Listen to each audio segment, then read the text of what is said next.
Welcome to the Crescendo with Ian Ira Rousso. My name is Ian Ira Rousso. If you like what you see, hit that subscribe button. Share with a friend. That easy. Anywho, this is my talk with my friend Saul Trujillo. Just got my first haircut in 4 months. 4 months. Yeah. Where'd you go?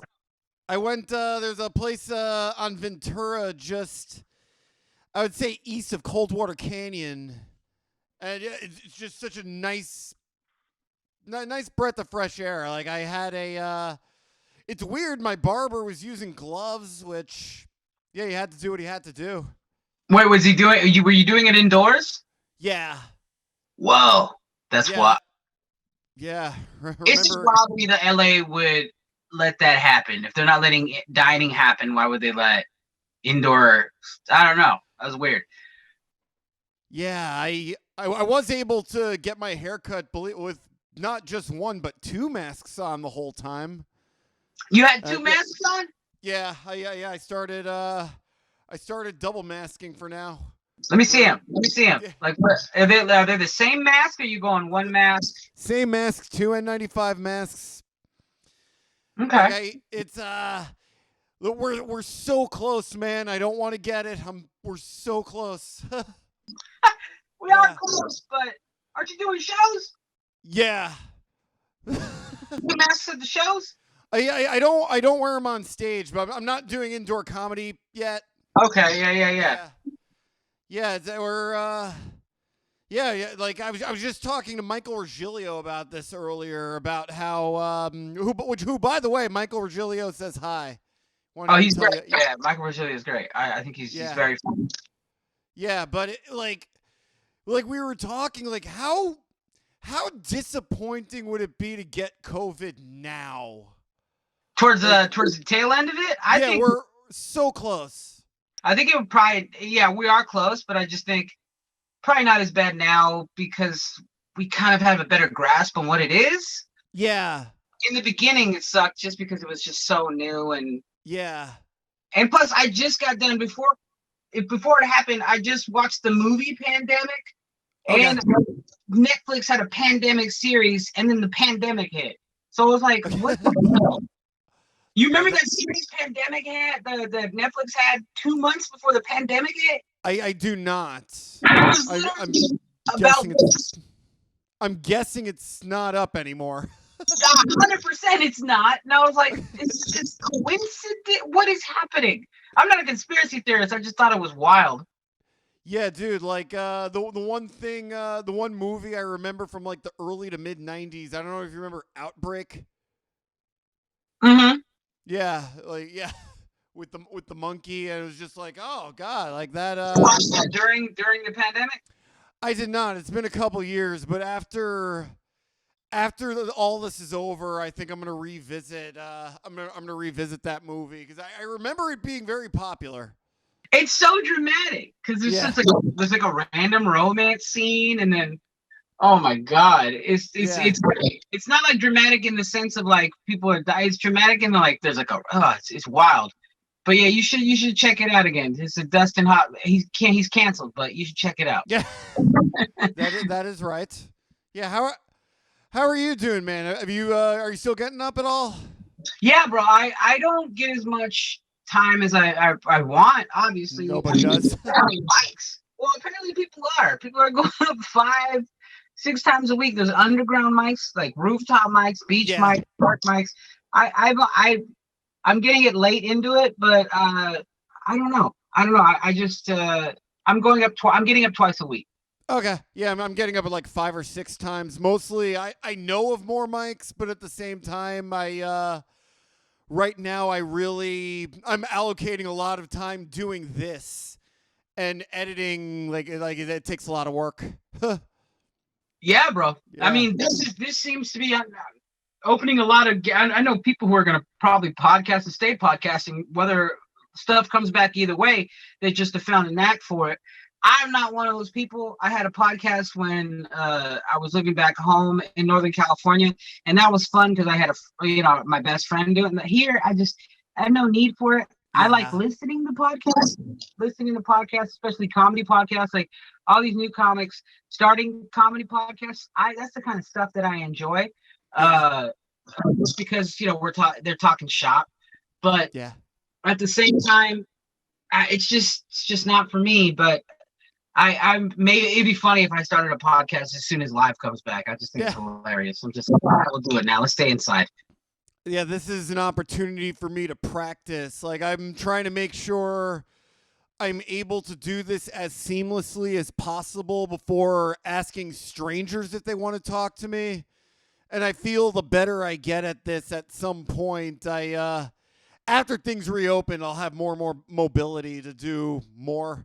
Like if I'm living in like a 3-bedroom apartment, sort of like, I don't know. Have you done Cole Spence and Mike Sassin's backyard yet? Yeah, I've done it. I did it New Year's. I'm not sure if that was the inaugural one, and then I did it one time after that. It's. I mean, it is what it is. I mean, at this point, comics gotta choose. Either not go out and then, be safe, and then probably be behind in comedy, especially if you don't know how to.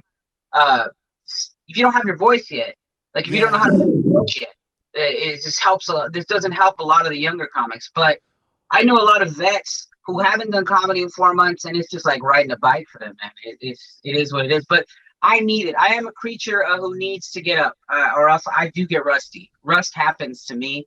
So even with 2 times a week, I feel I'm just, my wife feels it now. She's just, because I'm grumpy all the time, and I'm just I feel selfish wanting to go out, because I do want to go out more than twice a week. Yeah, it's a frustrating balance you have to figure out. Like right now I live by myself, but if I lived with a roommate or a wife, or a girlfriend or something, I would definitely take it. Like I would be more worried. Like I was very, very briefly seeing someone in the, like maybe a month ago, and it was still like doing comedy. Like I thought, what if I got her sick? I wouldn't forgive myself. You also have to think the vice versa, because I mean, there were situations where I went back to San Francisco to do shows, and I came back and I thought I got my wife sick, and it didn't happen. And then somebody at her work was testing, it was positive as well, and then she thought she got me sick. It's paranoia all around. So you kind of have to accept that. Be safe, but if you get it, you might get it, just because the world is going to continue to keep happening. Like I bring up this all the time, but as a former Postmates driver and a current person who works at a restaurant, even the introverts, even the ones who are being safe, even the ones who are staying indoors and ordering Postmates, Grubhub, well, those people delivering your food, they don't have a boss to answer to. So if they're COVID positive and they need the money, people are gonna. So I've seen people with flu-like symptoms. I've handed them coffee, and then they're just like, "Oh well, you're off to give an introvert COVID." They're thinking they're being safe, but the thing is that's somebody putting their trust wholeheartedly in an app, and you just have to be safe, man. You can't. Nothing's foolproof. Oh yeah, like I also just going to a supermarket, if you're not, even if you're getting Instacart, like let's say you don't go to a supermarket, are you washing every surface area of what you ordered? Like nothing. Some people are still. Some people were at the beginning. I don't know about now. Like I know a handful of people who got it back in like April, like long after things started to get locked down, and they were not leaving their apartments.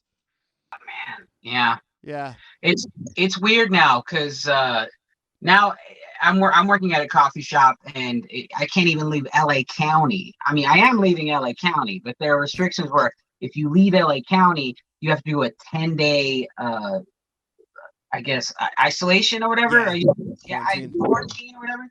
And it's like, that seems, because I could just, leaving LA County, I have 30 minutes, I'm in Long Beach. I'm not gonna tell you, that seems silly. Yeah,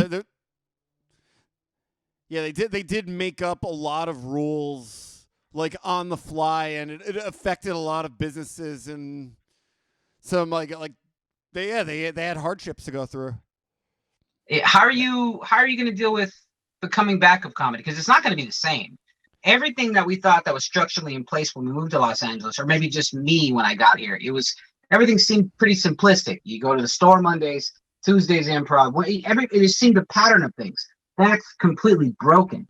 What do you hypothesize is going to be like the next? I don't think the store is the same. Wow, I do imagine potluck. That's an institution that's always going to be there. What the improv is going to do, I don't know, but I know it benefited them to have like a more transparent development process. Because you've only been in LA for what, like a year before the pandemic? Yeah, about 13, 14 months, something like that. Yeah, about a year. Okay, because Rita, she was not in the room up until maybe like 2 years leading up to the pandemic, and it was very different. It was like the bubble. It was just an open mic. People weren't really getting booked off of them, and like that once she started showing up, like that just changed everything. There was just lines out the door to sign up. I feel like they were looking for a way to compete with the talent scouting that the store was doing, like potluck. Yeah. Oh yeah. I mean, the store, as far as the store felt from getting, progressing there, because that seems like a process that's extremely difficult. Yes. But you keep doing it. The improv didn't seem as hard. It felt more attainable than the store, in my opinion. Oh yeah, I know people who were getting late night spots who wouldn't in a million years, at least right now. I think that's a stretch. I think it's easier to get a late night spot than to get past their friends and family. Oh yeah. I think so. Yeah. Which it's real. It's more realistic. But that's what makes the store it made it so unique. It made it so worth going to because of how hard it was, in my opinion. Oh yeah, if you got your name on the wall, like that's probably the most validating moment any comedian could go through. Well, more than that, I think more than putting my name on the wall, it's just getting in with the people who are, and just being back there, earning your stripes. That's it. Yeah. I like it when it's really difficult. I like when a room is really difficult. Like if comics before me have struggled before I've I like that. I don't. It sucks that they bombed, but I mean, like I like when a room just doesn't give you laughs because I like working for things. Yeah. Just give me 1 second. Somebody is totally. I think that was a missed call. Why are you giving me? God, somebody on my Facebook called me like on a phone. Like, you know how you can send a Facebook phone call? Who the hell does that? Well, where I'm from is I'm not gonna name names. Where I'm from, it's drug dealers using McDonald's Wi-Fi. So yeah. But I don't know what. Well, that disrupted the flow of the No, but it's definitely like getting a part of the store community. It is this sort of like, even for like a door guy, like you get to be around all of these like A-listers who, to a certain degree, they treat you like they're equal.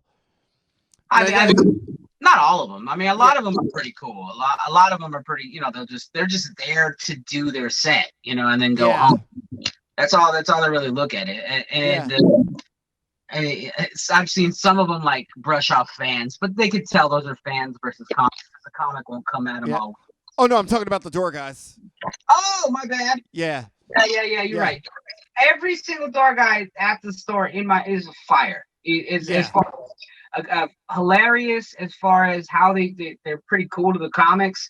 It's I was it was a position that's very coveted, and had what's it called? Had the pandemic not happened, it was something that I was gonna try to attain as well.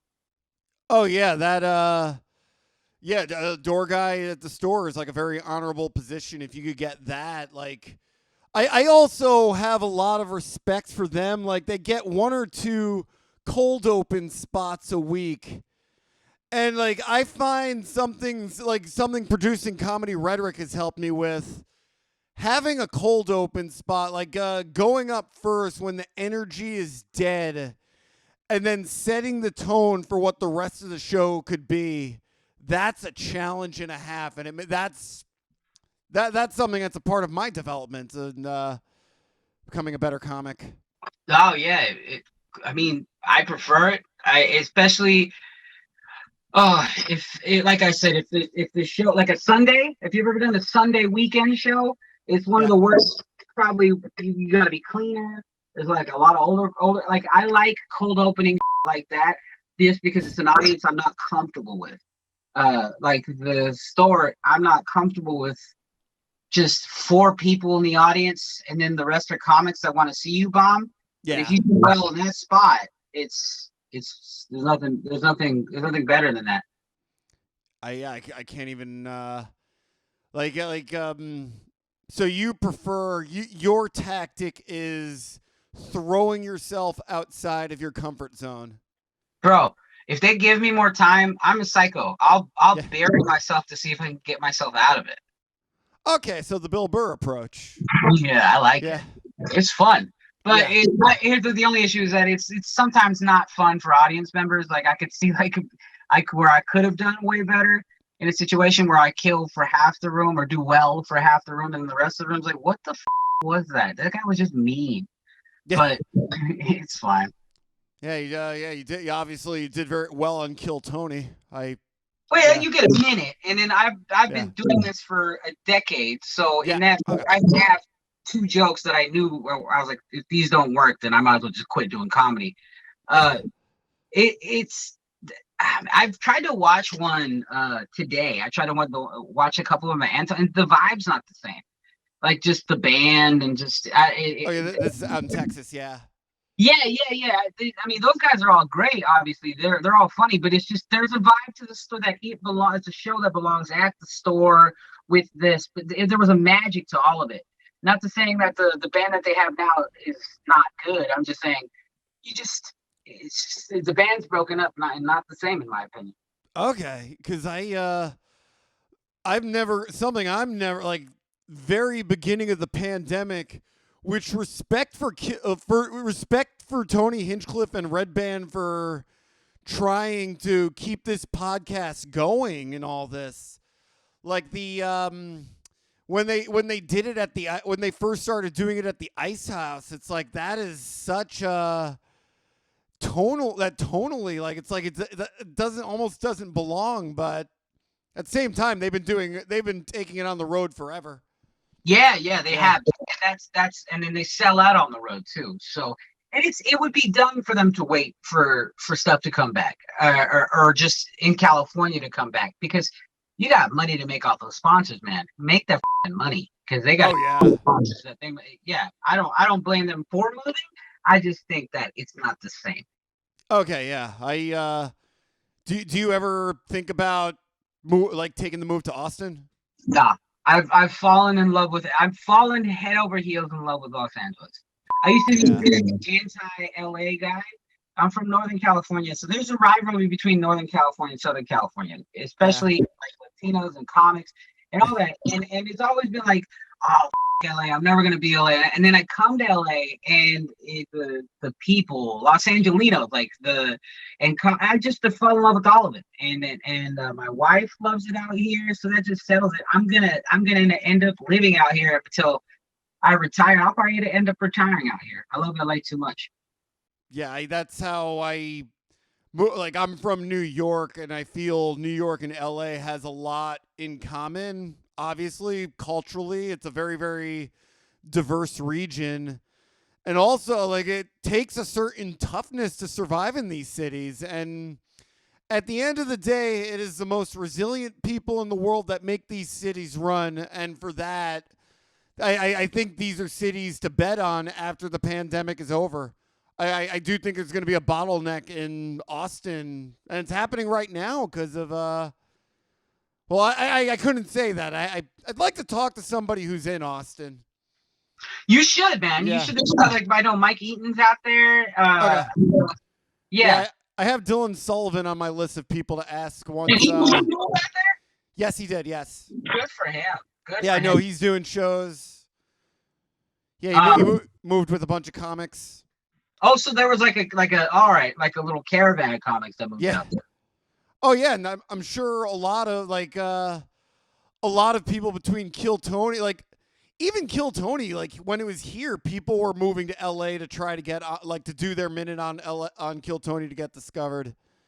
Yeah. That's so funny that people moved out for that. Yeah. Terrific, man. It's like I came out here to do stand up and try to get in at these clubs. It was nice that here's the thing. When I got up on Kill Tony that one time, that was a cool thing to happen. Yeah. That's about it.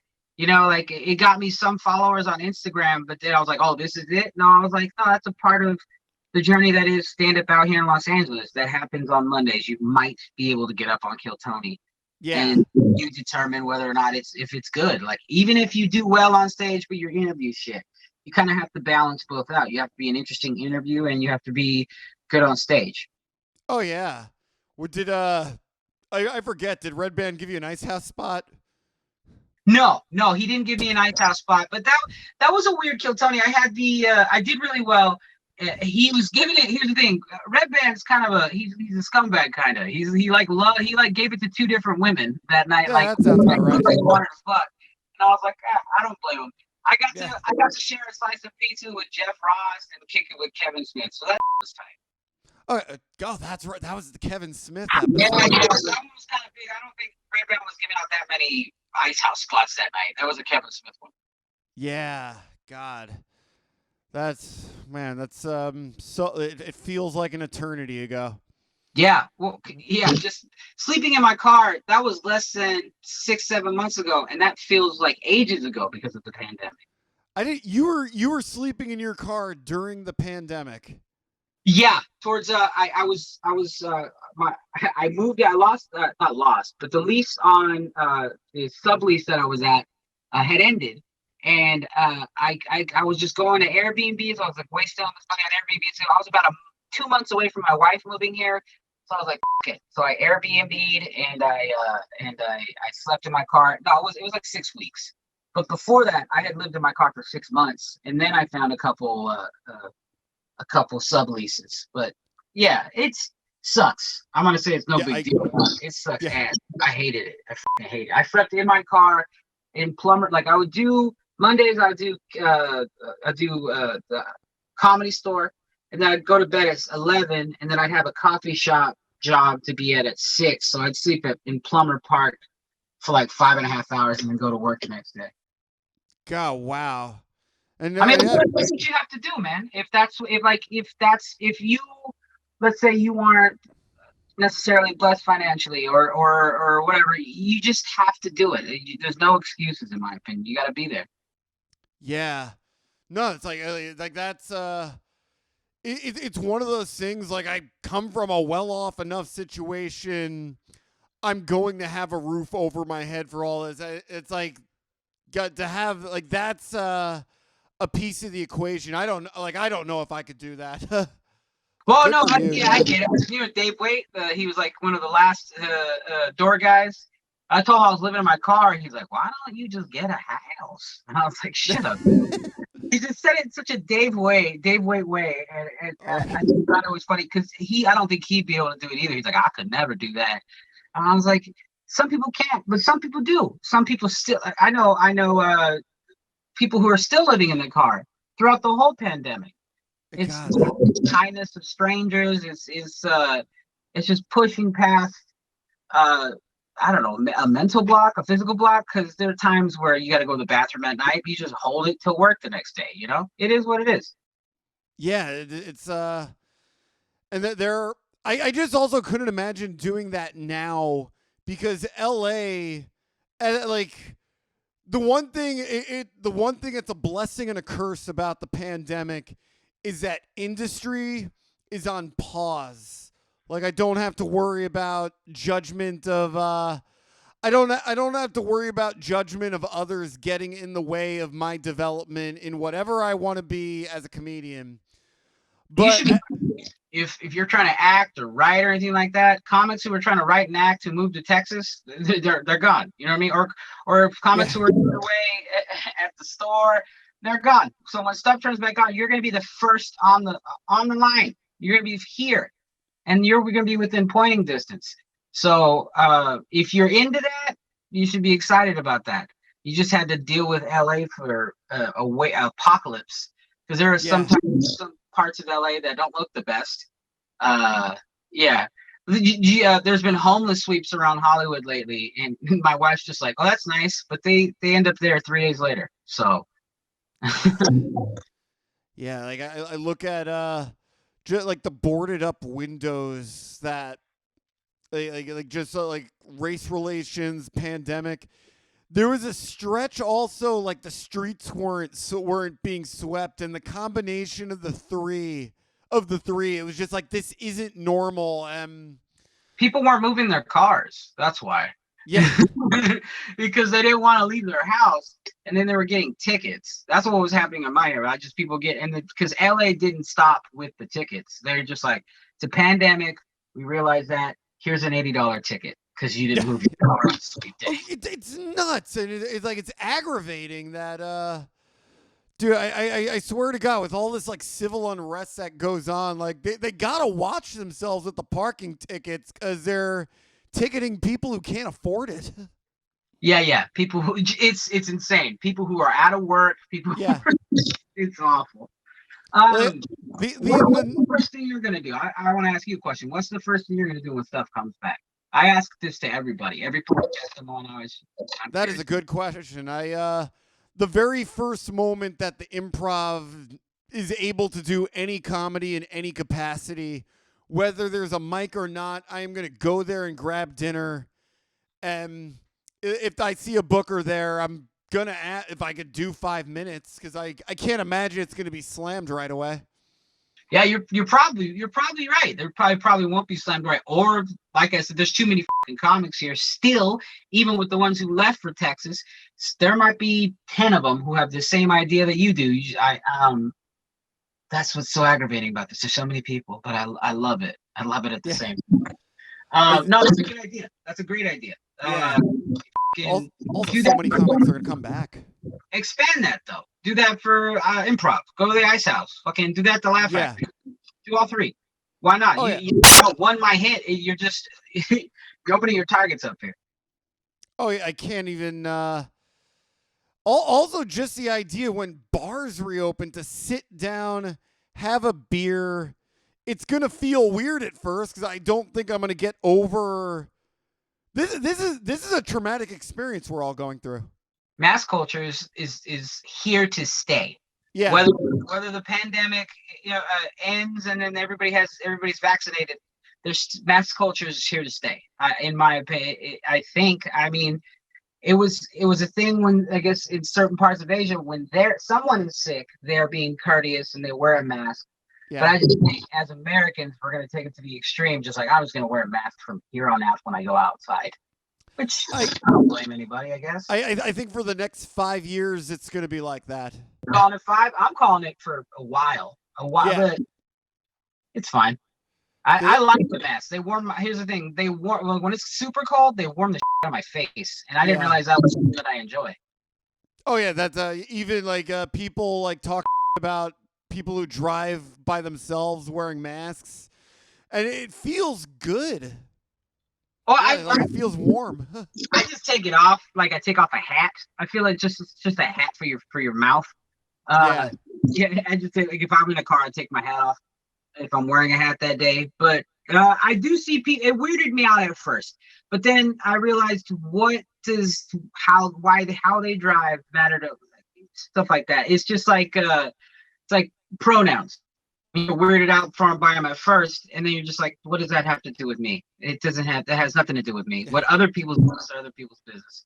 So if I see a person wearing a mask in a car now, I'm just like, eh. It's unnecessary how divisive masks got through all this, and still is. Yeah.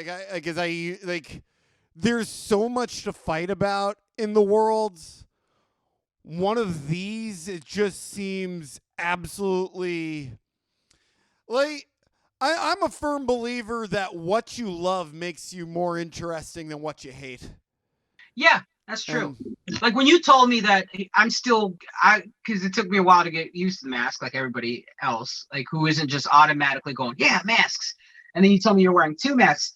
Automatically in my lizard brain, I'm like, why is he wearing 2 masks? But I'm like, it doesn't matter. Just because I guess that's what the FTC is recommending, correct? Yeah, Dr. Fauci is recommending it, and I already have a bajillion masks to Yeah, begin with. might as well when 2 people wear 2 sweaters when they're cold, double safe. Who cares? I really don't. I am one of those people. Like if I'm in public, I'll bring it down. Like if I'm walking my dog and if I have a chance, or I'm drinking coffee in public, I'll bring it down. And I can't do that out here in Hollywood as much because people do get uncomfortable. Like I was smoking a joint at a neighboring complex. I was within 5 feet of maybe the entrance, and this lady she was not having my presence at all. It's like, hey, you're gonna have to move. And I got upset. But then I should have looked. I called her a Karen, and then she didn't like that. I mean, I've never seen anyone get stopped in their tracks. Like the first time she's ever been. I guess that's their racial slur now, because it hurt because she didn't know what to call me. She just called me, "You fucking millennial." I was like, I think that you're just. I don't think that's an insult, but all right. It was weird. But it's I should have just walked away and not said anything. She's uncomfortable, and so it's really difficult for me to deal with how I am out here and how Hollywood is and the masks. But I'm starting to soften up a little bit. So I guess wear your 2 masks in because Dr. Fauci says so. Don't listen to kids like myself when they're like, ugh. I remember once I was it was before going to the litter box. I was going to the gas station like on Sunset and Laurel Canyon, or Sunset and Crescent Heights, whatever that intersection is, right around the corner from the Laugh Factory. And I was about to walk in. I was reaching into my pocket for a mask, and the owner of the gas station starts yelling at me that it's like state law to like have the mask on. And like I was just like, all right, whatever, and I just walked away because it was just like how do you ask politely? It's hard, man. It's actually not hard. I've done it. I'm like, hey, man. You just point out the fact that you say, hey, man, I know it sucks, or hey, I know it sucks. Yeah. But it's a thing. Please just wear it, and then we're done with the transaction. I don't care how you live your life after our transaction here is done. It doesn't matter. People can't even. Their ego gets in the way, and they just go, my rights. Oh God. Like I'm trying to sell you coffee or gas, but I don't. Was he the owner or was he the manager? What was he? I'm one of the two. Okay. Yeah. Like, I get it. He's probably just trying to protect his business or whatever. I don't know. A combination of that. So maybe he's having. Some people are very panicky about it. I know cashiers are extremely panicky about it. Like, oh God, yeah. On TikTok, like, I'm like, all right, I gotta yell. I went to a Del Taco and I watched a woman watch one of the cashiers yell at someone for wearing a mask, and at the end of the day, they're getting paid minimum wage. They're risking their lives. Yeah, and it's not. They're not in like this comfort zone. Like it's not probably not comfortable to go to work. It's not. I didn't tell you. I did my first speakeasy underground mic, which was weird, man. It was like it was like in front of a crab boy, like a crab restaurant, and then the dude led me to the back, and it looked like you went into look like a closet, and in that closet was a bar with a pool table, and that packed out. And I was in the back wearing a mask, and nobody had masks on, and they were just drinking. It's just like a regular restaurant. It was it's literally like if you would have flipped the bookcase, and then it impressed me just as much. I was like, I can't believe this is a thing. It was great to feel normal, but they got extremely uncomfortable because I got a couple masks joke that they've been working at Mike's, and then I was doing well up until that mask joke, and the mask joke killed, but they were upset that they laughed at it. So then I lost them for the last 2 minutes. Yeah. It was like, how dare you surprise us with this? And then the last 2 jokes, they were just, I could feel the energy shift. They're like, don't even bring it up here. It was weird. They're like, you guys are doing the speakeasy show. You weirdos, but all right. That sounds like something that's going to be documented years down the line. Like some of the very, very weird rooms.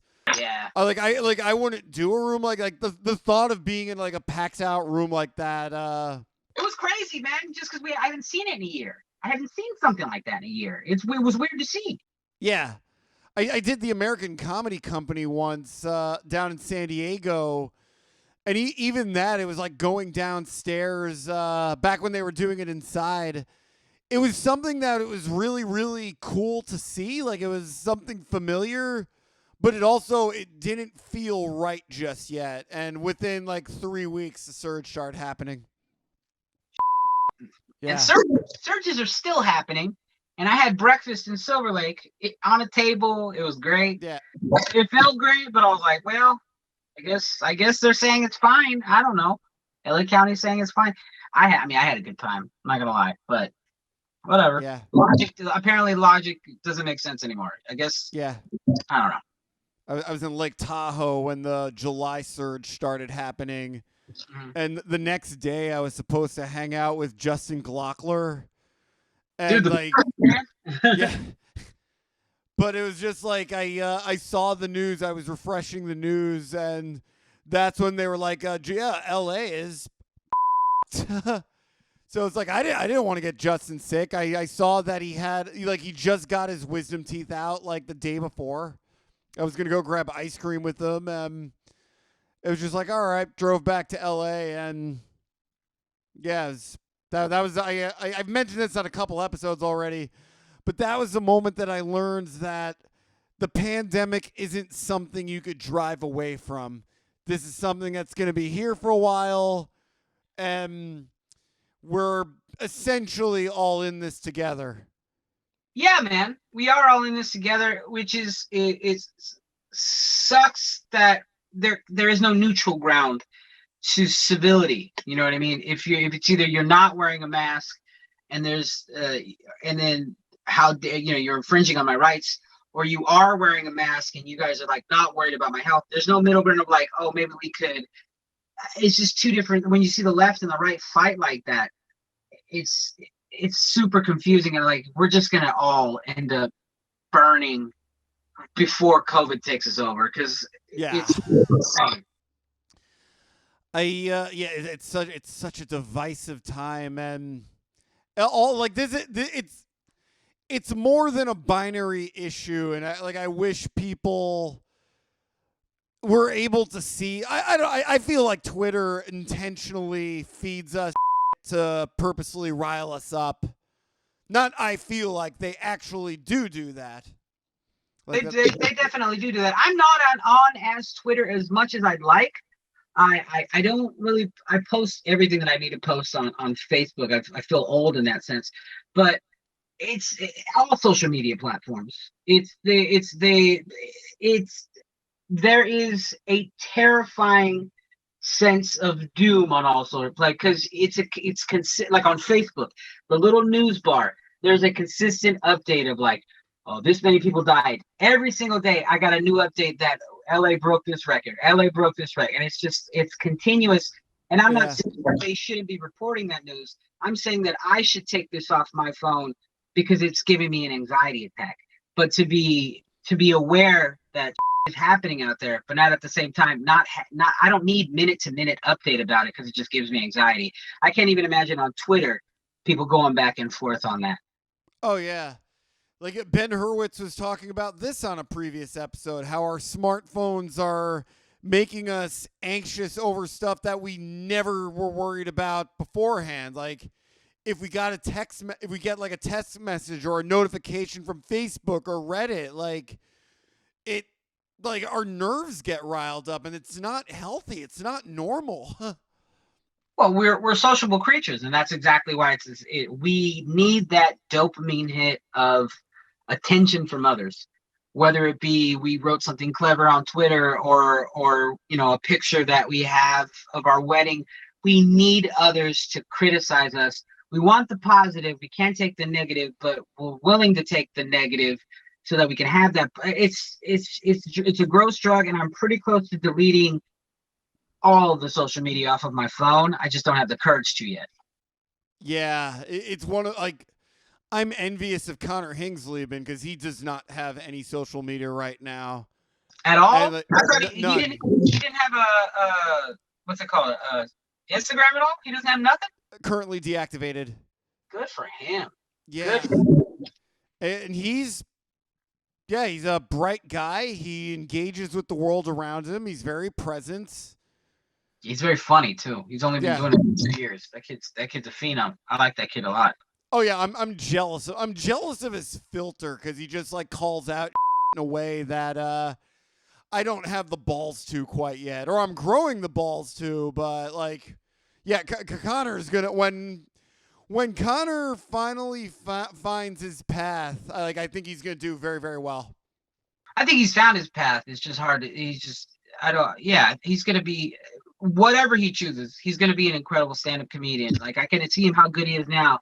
But when hits that 10-year mark, he's gonna be a goddamn animal. He's so funny. I've even told him he should do acting classes, like something to I don't at least put him. Not acting, but I mean like doing acting class. I've seen him roll his eyes at all those people just trying to be like I'm an actor, I'm a thespian. I can see him like throwing a beer can at that dude's head. No, but what makes him like he knows his truth very well. Like he could very much show, like I could see him placed in a lot of scenes in a way like he doesn't have to be anything else but him and his character. I think there is a place for that in film. I don't disagree. I think he could get I think he could get a couple if you could get a couple paychecks out of that, some residuals. Yeah. I mean, that's the dream for me, at least. Get on something that gets you residuals and then just do stand-up till you die. Oh, yeah, getting paid to not work, that's the dream. That's the dream. Do you look at do you ever think do you ever fantasize what it would be like to have one sitcom that not even gets you residual money but syndication money for a bit? What I fantasize about is the process. I got my day job, and I have the same. It's kind of a weird psychotic thing. I have the same kind of movie playing in my head over and over. I'm at Just for Laughs, and I'm crushing at a theater, and I'm over and over, and that plays for 8 hours over and over in my head. Not like just me doing it, hitting the pace, and it's hitting the beats right and then just doing well, and that plays over and over in my head. Not necessarily the reaping the benefits, but the actually doing it, actually getting past just being a comic. You know what I mean? Getting the industry by being good at stand-up. That's what I play over in my head, not necessarily reaping the benefits. The benefits are fine, but I'm not really a materialistic guy. I just like being good at things that I just like being good at stand-up, good at writing, and to be elite at that is my main goal. And that's kind of shitty. My wife doesn't know this, but I'm not in this for the money. If the money comes, but I just want to be good. I would like to make a living doing stand-up, and the dream is to do it in a way where I don't compromise at least too much artistic integrity. I don't want to be something I'm not to try to get audiences on my side, because at the end of the day, to me, that's the definition of being a hack. Yeah. If you're capable of killing by being yourself, that's obviously the goal. But that word, man, it gets thrown around so much that through decades of stand-up, I love watching. I'm a fan of stand-up. I know a lot of stand-ups don't watch stand-up because they're let's steal an idea. Well, I watch stand-up because I'm a fan, and also to not be a hack. I won't go into premises even if it's that one thing would be good. I'll try not to, but then I'll catch myself writing an hour's worth of on a subject, and I go, oh, who the this is this person. I can't. Then I'll rip all the paper out, and then I'm stuck. I'm at in the red at that night, and I'll throw away pages of material if I even think it's slightly hacked. But I think it's thrown around a lot. I think a lot of young comics, especially at the Improv, in my old cunty head, I'll be at the comedy store and I'll hear someone say something that was killing with the audience, and I'll go, "Oh, that's Dimitri Martin." I'll go, "Oh, that's," and I wish I wasn't like that, but I am like that. That's not a bad thing. That shows that you're well versed. Like you know this industry enough. You know comedy enough to know what works, what doesn't, what's been done already. Gotta. I feel like you. I mean, not you don't gotta know, but you gotta at least be a fan. When comics they don't watch stand up or they don't listen to podcasts, it baffles me. It's like you don't want to listen to the scene that you're in. You don't want to see who what the bar is, so that the bar is set. Every time I watch another comic kill at the store, that's the bar being set for me personally. I want to be as funny or funnier than that guy. And then the next time, maybe that'll set the bar for that person. It's just a matter of pushing ourselves to be, because I mean, LA comedy gets shit on by New York all the time. And that. I like New York. New York has my favorite comics, but nah. I think if we're talking open mic pool of comics at open mics, New York has a better batch of people who are I think would do frankly better here. I don't know. I do find a lot of people like move here thinking they're gonna get discovered for their personality. I'm throwing up the West right here. I'm repping my coast, right? Yeah, East Coast, West Coast. Hey, dog. Yeah. Kidding. But as long as we agree, we're better than those improvisers in Chicago. I think I've been to I won a comedy competition in Sacramento at this improv black box theater, and I mean I would grind my teeth there at the stand-up shows and at the mic that they had there, but I've watched some pretty bad improv, and man, I want to go to the Chicago to see good improv, but so far improv doesn't have really good taste in my mouth so far. Just at the open mic level, it's got to be bad. But for whatever reason, I think open mic improv it hurts my feelings. Like an improv jam, yeah. Last time I was in Chicago, I really wanted to go to a show at Second City because that's like the cream de la crop of. Yeah, it's great, right? Yeah. Yeah. You ever get to go to a show at Groundlings? No, I haven't. They closed though, right? No, Groundlings is not closed. UCB Sunset was the one that just closed. Okay, yeah. And I only went to one of the mic that they had there. I'm actually 4 blocks away from the UCB on Franklin. Okay. Yeah. Which when it opens up, I'm not gonna front. Like I might go in there and just I might check out what their cream of the crop is there, because I don't want to blindly on improv, especially if I haven't seen good improv. In my opinion, I know some comics automatically improvers, but I haven't seen good improv, so I want to show me what good improv is. So maybe I do plan on going to the UCB theater on Franklin, but I don't know, because I improv on stage a lot. I love doing crowd work, and it's a one-man improv show sometimes. So yeah, it's not really it as much. I mean, riffing at the end of the day is just yes-anding yourself. That's it. Yeah. I do improv as far as like the two schools of thought. Like UCB is much more game-based. Like whatever is unusual, you heighten that unusualness in like a scene or a story, whereas Groundlings is more about committing to the point where like you get you like develop character from it. Where I think there's something to be gotten out of both, but Groundlings is like the one that like makes more sense to me. Okay, yeah, that makes sense to me. So I'll go to the Groundlings then. I'm gonna go. Fucking game ones. Those don't make me mad. I recommend after the pandemic is over, going to see like the Sunday Company or like the Main Company, because it is some of the most mind blowing All right. like improv sketch like in the world. I'll have to check it out. It out. But I'm excited, man. Have you done any of these rooftop shows? I haven't done any of the rooftop shows yet. I've done I've done a couple of mics on rooftops, but not like the book stuff. Okay, no, I haven't done the book stuff either. I've only done the guerrilla warfare. Let's do a mic on a roof. Yeah, like Jordan Lear. Shout out to him. Well, wait, who? Jordan Lear? Yeah. Yeah, in K-Town. That guy.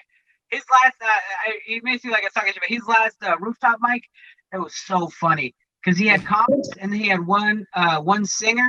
Were you there for that one? I was not. Oh, you could just totally tell. And this is me being a scumbag right now because I can't help it. But he had that one singer. I was like, he's trying to date this chick. That's why she's up here. And it was 100% that. And it was like, God damn it. But those mics were so fun, man. They kept me sane for the most part. If you're not doing mics every night, I didn't realize that I could not be as depressed. One mic a week makes me not depressed. Anything less than that? Oh yeah. Going back to you were talking about the dopamine hits that social media gives you, trying to get that validation.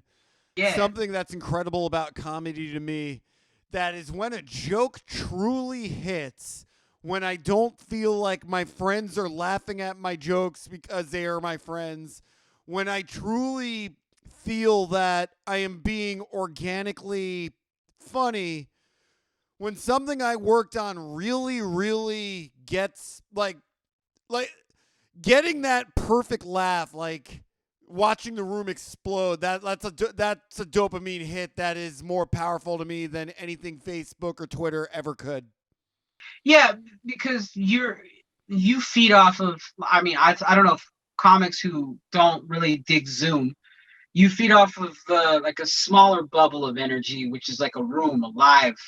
Like I would much rather for the rest of my life entertain between 50 and 200 people at a time than hit a social media for millions. That's just my preference. Yeah. I don't know.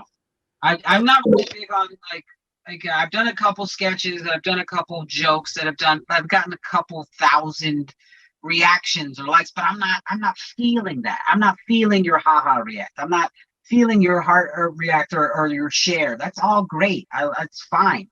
But to see people laugh, to see people to get that handshake after a show, we're whores, man. We fucking need it.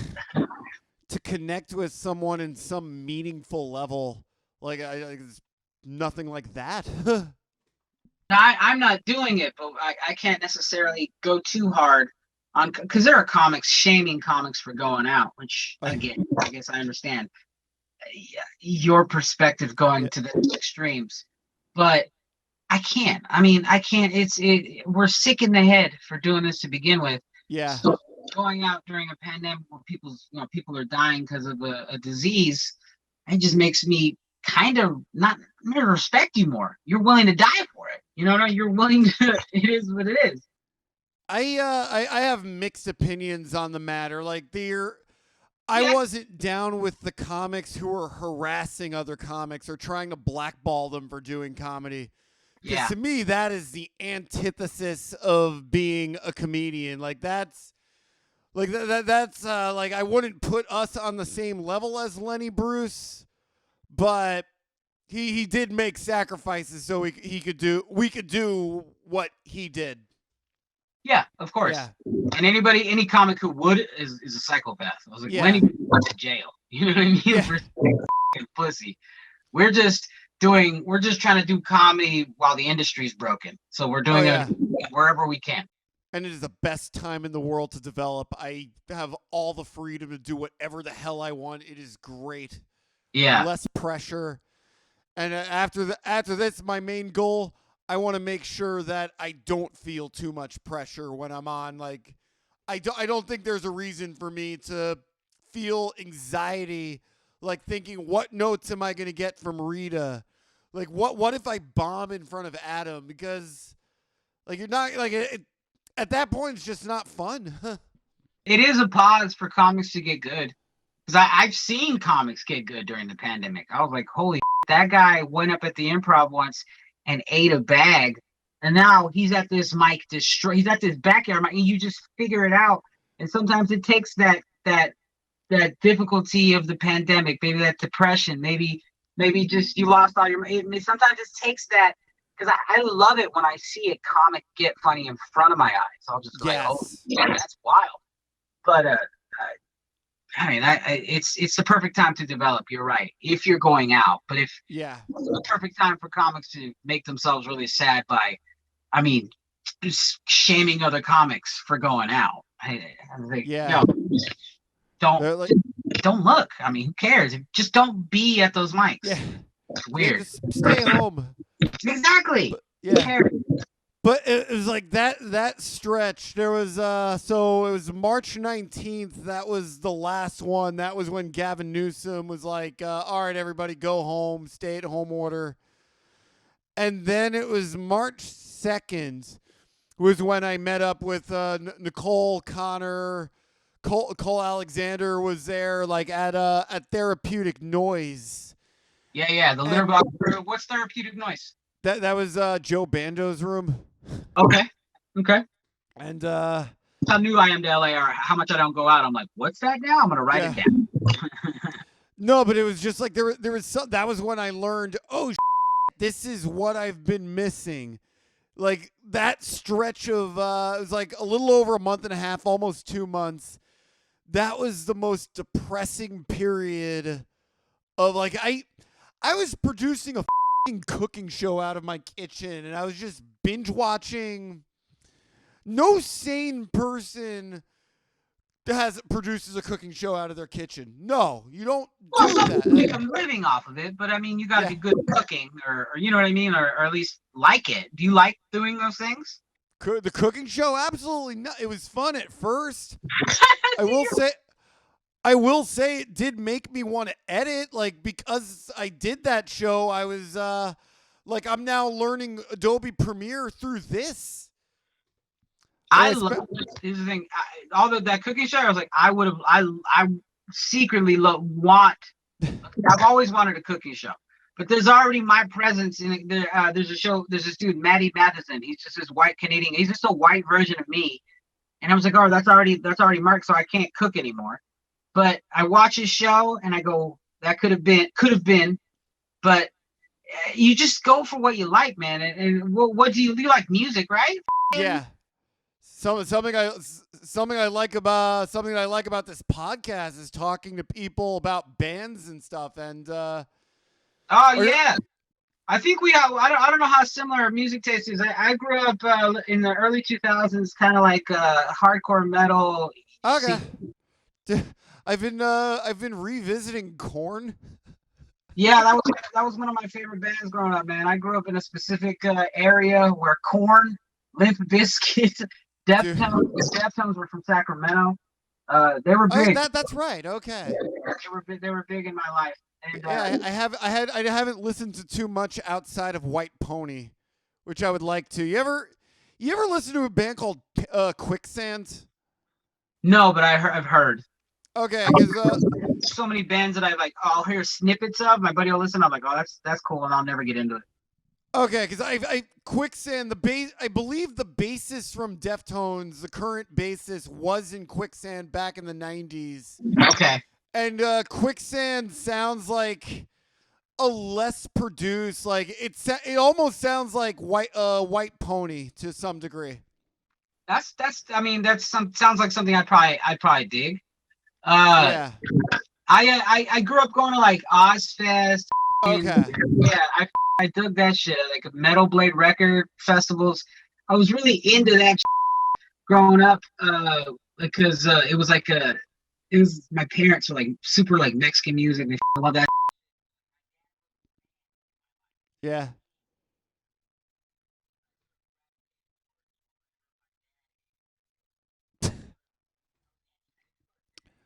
Oh God. Yeah, when I first started buying albums, my parents were like freaked out because I was listening to Eminem. Yeah, he talked about, I mean, not cool things for the early 2000s. A lot of killing. His music aged. His music in the late '90s, early 2000s aged horribly. Very much so. But that's why I love that Yeah. Martian Gold LP. That's I can't sing it out loud anymore, but Yeah. such a good album. God. And I've been listening to this song a lot. Do you remember the song Blowjob Betty by Too Short? Yeah, of course. Such a perfect song, but holy is it? Hella E40, hella Too Short, hella that hyphen movement was hitting it hard in like the '04.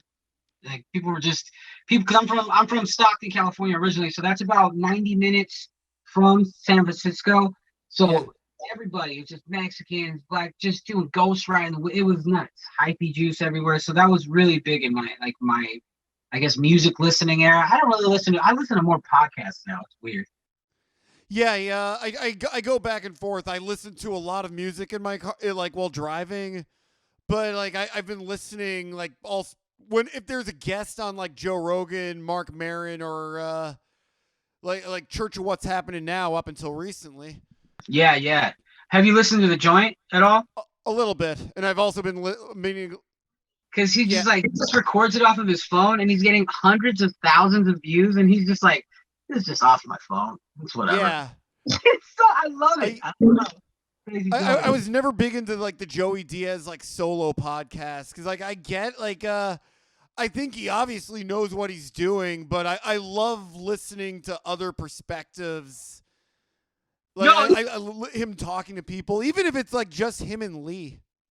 I think it's just maybe there might be a kinship that I have of like I keep turning myself like he's this old Cuban man.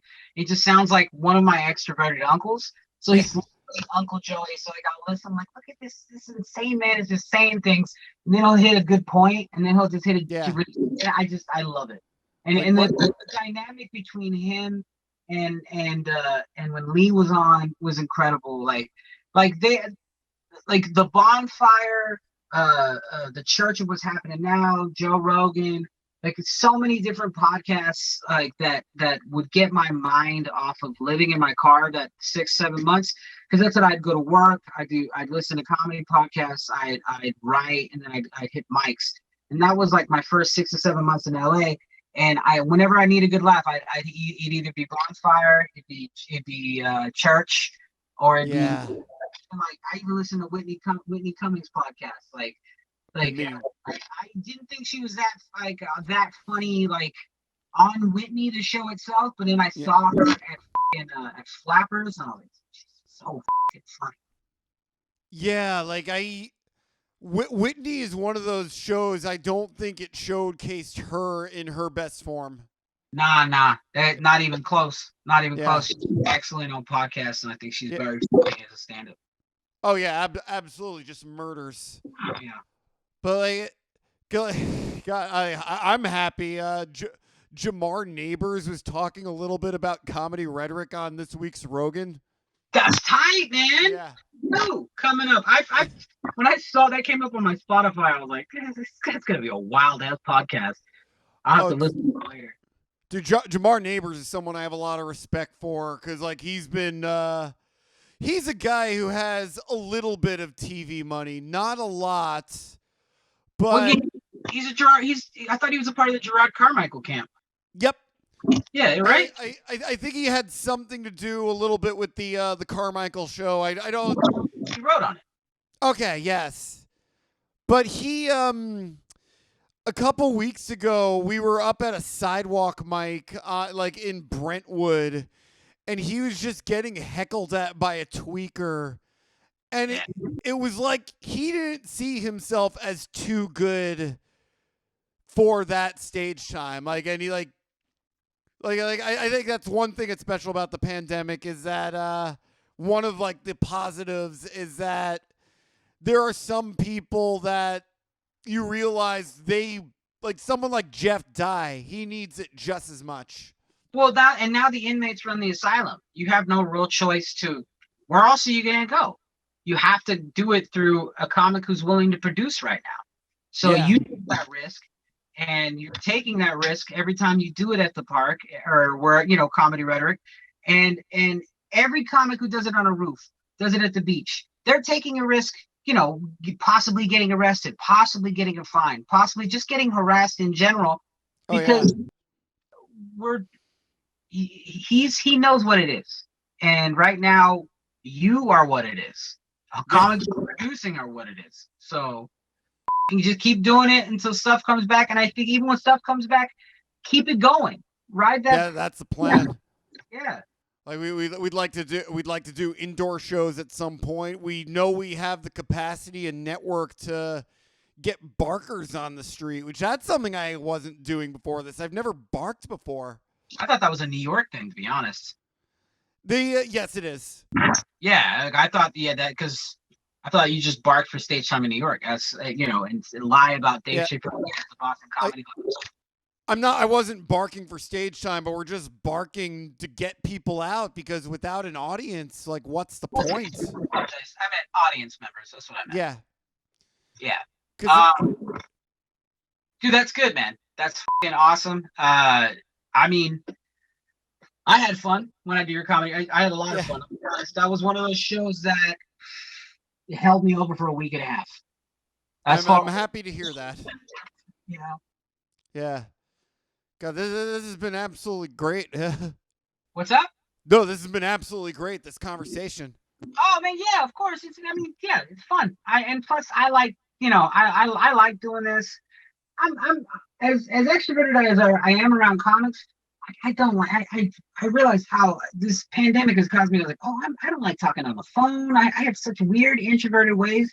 So like I love being on podcasts, but I rarely ask or put myself out there to be on them. Yeah, I don't know what the etiquette of getting on someone's podcast is. Weird. I know, because I've said, "Oh, I love your podcast," and I'll genuinely, "Hey, I love your podcast," and then that person will get real weird and like, "Do you want?" Yeah. Nah, man, I just enjoy your podcast. It's just subtle. It's weird, but this is different. And when you asked, I was like, "Yeah, this is gonna be fun." And it was. Good time. Yeah, this was an incredible experience all around. Like I regret nothing. Yeah. Is there anything you want to plug? Yeah. I guess plug. Good God, I have my own podcast. I haven't recorded in a while because I haven't been home in like a month. But it's called Joke Me Off. That's on the Liberated Syndication Network. So it's jokemeoff.com / no, it's libsyn.com / joke me off. I record that with my one of my best friends of comedy, Nick Larson. He's also when Punchline was open, he was the Punchline photographer. So he was a good connection. Like when Segura needed his headshots and he's just in Sacramento, my buddy would be there and take beautiful headshots, and they use those headshots in magazines. I thought that was really cool. But I record that with him, and he's like the one guy who knows how to drag funny out of me. Like it's such a natural flow in conversation. He knows the right questions, the right buttons to push, and he lets me go and I let him go, and I miss it wholeheartedly. But he's 5.5 hours away, so I'm going back home later on this month. We're gonna record a couple, and I've never been so excited. Yeah. And where can people find you on Instagram, Twitter, and whatever? Saul Comedy on Instagram, Saul Comedy on Twitter, and those are the only two. I got a saulcomedy.com that has all my info, booking info, EPK videos, all that. Okay. Oh, you have a Saul Comedy website? Yeah, I also got a website. It's all Saul Comedy all the way through. Instagram, Saul Comedy on Twitter, saulcomedy.com. Okay. Yeah, dude. Thank you so much. I'll see you soon. Buddy, I'll see you around. Hopefully at the mics. If not, we'll go get lunch or something, dude. Right on. Stay healthy.